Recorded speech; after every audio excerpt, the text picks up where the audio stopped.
वो 7 लक्षण कौन से हैं जो ये बताते हैं कि आपकी हनुमान चालीसा सिद्ध हो गई है।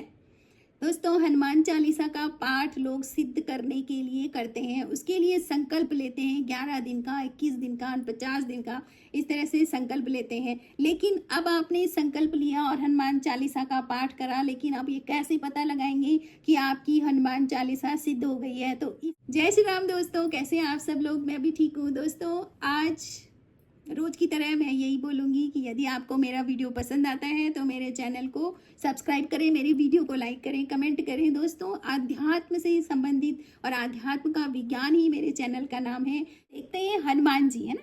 तो हनुमान जी भगवान शिव के रुद्र अवतार है, तो सबको पता है। तो हनुमान जी का एक अवतार है सेवक, जो कि हर समय राम जी के सामने पैरों में यूं बैठे हुए हैं। तो सेवक है, हनुमान जी जैसा सेवक है कोई, है ना। वो बस उनका ध्यान राम जी पर है कि राम जी आदेश करें और हम अपना काम करें। तो हनुमान जी का एक दूसरा अवतार है पंचमुखी अवतार। तो दोस्तों, पंचमुखी अवतार अहिरावण को मारने के लिए हनुमान जी ने लिया था। एक साथ 5 दिए बुझाने थे, तो उनको एक साथ 5 कोनों में रखे हुए, 5 दिशाओं में रखे हुए दियों को बुझाने के लिए एक आदमी कैसे करेगा? तो उन्होंने अपने 5 अवतार बना दिए उसी समय, और 5 दिए एक साथ बुझ गए। तो अहिरावण तभी मारा गया।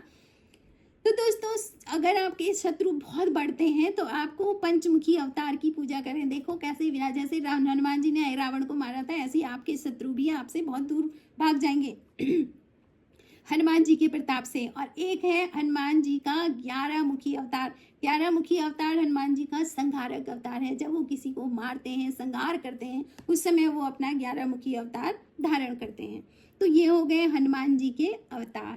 अब दोस्तों देखो, हनुमान जी के पास इतना बल था ना, इतना बल था कि उस बल की कोई तुलना ही नहीं हो सकती है।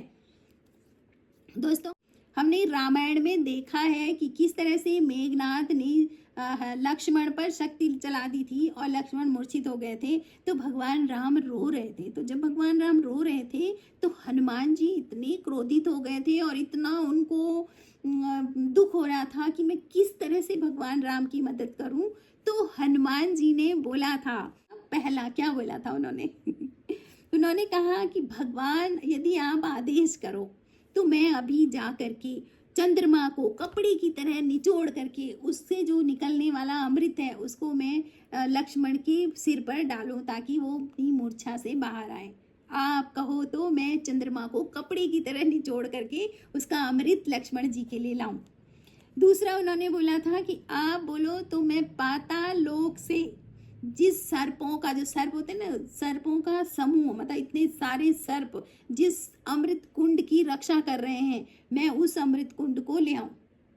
भगवान हनुमान जी ने कहा भगवान राम से कि आप बोलो तो मैं वही अमृत कुंड उठा करके लाऊं जिसको कि पाताल लोक में सर्प उसकी निगरानी कर रहे हैं, देख रेख कर रहे हैं इतना बल था हनुमान जी के पास। फिर उन्होंने बोला, यदि आप बोलो तो भुवन से सूर्य को निकाल कर राहु से उसे ढक दूं, ताकि सुबह ही ना हो, क्योंकि जैसे ही सुबह उन्हीं सूर्य ने उगना था, तो अगर लक्ष्मण जी अपनी मूर्छा से नहीं जागते तो उनकी मृत्यु हो जानी थी। तो उन्होंने बोला, बोलो तो मैं राहु से सूर्य को ढक दूं, ताकि कभी दिन ही ना हो। अगला हनुमान जी ने बोला कि भगवान, अगर आप आदेश करो तो मैं देवताओं के जो वैद्य हैं, अश्विनी कुमार, उनको उठा करके यहाँ ले आऊं मतलब क्या करूं मैं? मतलब उनके पास इतना बल है कि वो क्या नहीं कर सकते हैं हनुमान जी, है ना।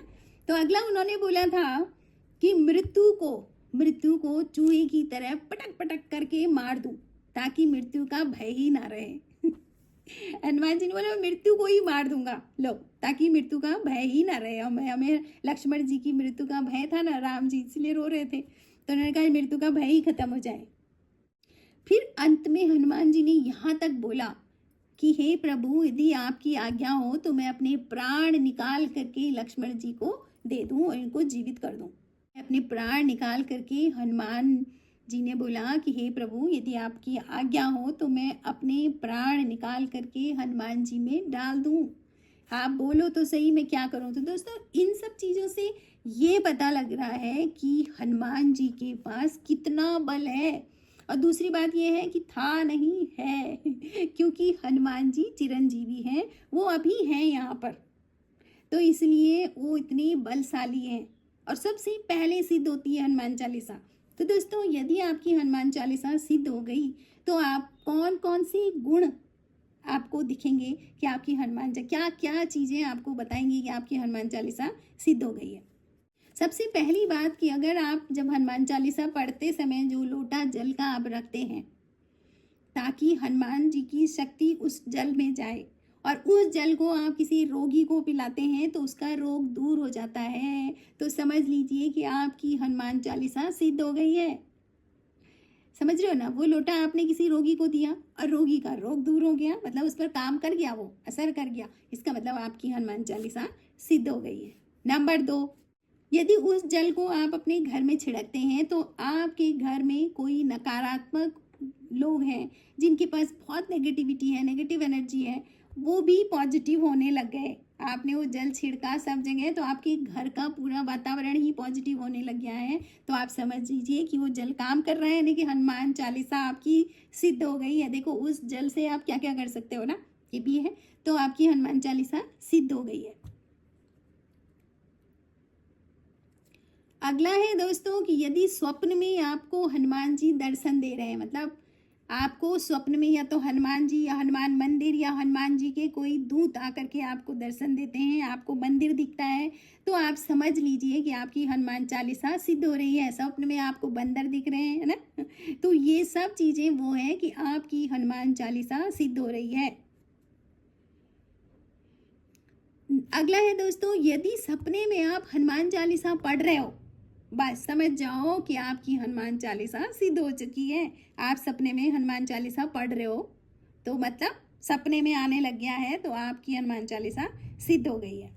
यदि कोई व्यक्ति बहुत परेशान है और अपनी परेशानियां आपको बताता है और आप उनको हनुमान जी का मंत्र देते हैं, हनुमान चालीसा बताते हैं और आपकी प्रार्थना, आप उनके लिए प्रार्थना करते हैं और उनकी समस्या हल हो जाती है, तो समझ लीजिए कि आपकी हनुमान चालीसा सिद्ध हो गई है। आपने हनुमान जी से उनके लिए प्रार्थना की और उनकी मनोकामना या उनकी परेशानी हल हो गई, तो समझ लो कि आपकी हनुमान चालीसा सिद्ध हो गई है। यदि आपके साथ सामने कोई बैठे और वो बात कर रहा हो और आपको महसूस हो रहा हो कि इसकी कितनी नेगेटिविटी है इसके अंदर, आपको उसकी एनर्जी महसूस हो रही है, उसकी नकारात्मक ऊर्जा आपको महसूस हो रही है, तो समझ लीजिए कि आपकी हनुमान चालीसा सिद्ध हो गई है। आपको ऊर्जा का पता लगने लग गया है। वैसे अक्सर पता नहीं लगता है दूसरे की ऊर्जा का, लेकिन यदि आप संकल्प लेकर के हनुमान चालीसा का पाठ करते हैं तो समझ लीजिए अगर आप दूसरे की नेगेटिविटी को पहचानने लगे हैं तो समझ लो कि आपकी हनुमान चालीसा सिद्ध हो गई है। आप किसी बहुत भयंकर समस्या में फंसे हुए हैं लेकिन धीरे धीरे आप उस समस्या से बाहर निकलने लगे हैं, तो समझ लीजिए कि आपकी हनुमान चालीसा सिद्ध हो रही है। मतलब ये बहुत छोटी छोटी चीज़ें हैं, आपको एक पैनी नज़र भी रखनी है। ऐसे नहीं है कि बस करे जा रहे हैं, कुछ वो नहीं है। तो आपको अनुभव, एक्सपीरियंस, हनुमान जी दिख रहे हैं, सपने में आ रहे हैं, तो इन सब चीज़ों के लिए आपको भी थोड़ा अवेयर और सतर्क रहना पड़ेगा, तब समझ लो कि आपकी हनुमान चालीसा सिद्ध हो रही है। ऐसे ही ये सब कुछ सपने में नहीं आता है। अगर आप सपने में हनुमान मंदिर देख रहे हैं तो ऐसी थोड़ी आ जाएगा। आपकी जो अवचेतन मस्तिष्क है उसमें हनुमान जी का पूरी तरह से मेमोरी बैठ चुकी है अच्छी तरीके से, है ना, तो इसलिए आपको उनके सपने भी आते हैं, तो आप हनुमान चालीसा सिद्ध कर चुके हैं। अब आपको इतना पता लग गया, आपको लग गया कि आपकी हनुमान चालीसा सिद्ध हो गई है, तो अब ऐसा कौन सा काम करें कि आपकी सिद्धि बरकरार रहे, है ना। ऐसा नहीं, ऐसा तो है नहीं कि एक बार डिग्री मिल गई अब वो डिग्री हमेशा के लिए हो गई, तो यहाँ की पढ़ाई लिखाई वाली डिग्री है ना, हनुमान जी तो खींच ही लेते हैं अपनी, है ना, अपनी ऊर्जा को। लेकिन इसके लिए आपको क्या करना है, आपको रोज एक बार, पूरे दिन में एक बार हनुमान चालीसा तो रोज पढ़ना है नियम से, जिससे कि आपकी ये सिद्धि बरकरार रहेगी। समझ रहे हो आप, तो हनुमान चालीसा का संकल्प लेकर के पाठ करते रहें, हनुमान चालीसा की सिद्धि प्राप्त करें, हनुमान जी की भक्ति प्राप्त करें, सिद्धि प्राप्त करें, और देखिए आप बिल्कुल कल्प वृक्ष के नीचे बैठ जाओगे। जो बोलोगे ना वो चीज़ें आपके पास आएंगी, अट्रैक्ट करोगे सारी चीज़ों को। कैसे? हनुमान जी की ऊर्जा से। तो दोस्तों आपको वीडियो कैसे लगा? Thank you for watching.